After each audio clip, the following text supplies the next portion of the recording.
पवन। अच्छा ये गाना बढ़िया से, वाह। एक लाइन गुनगुना कर एक गाओ बेटा गाओ। मैं चाहूंगा भैया कि उसमें आप भी एक लाइन गा देंगे, ये सब लोग सुनना चाहते हैं।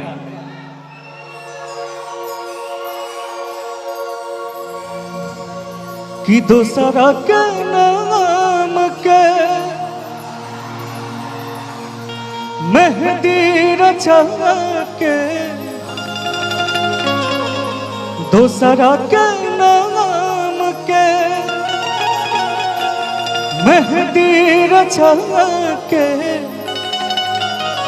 भैलू चीज पराई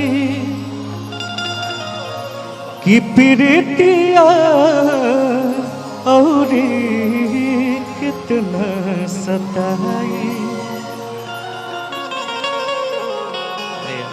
थैंक यू।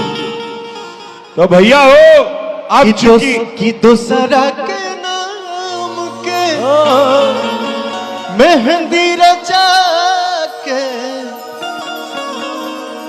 दूसरा के नाम के मेहंदी रचा के, भैलू चीज पराई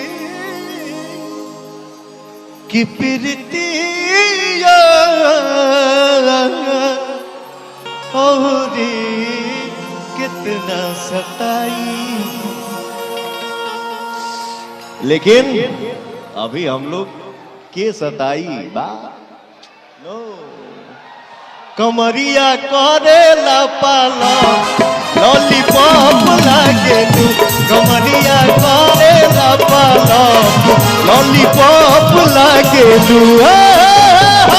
वो का हो झमकौले वाला का बोलला?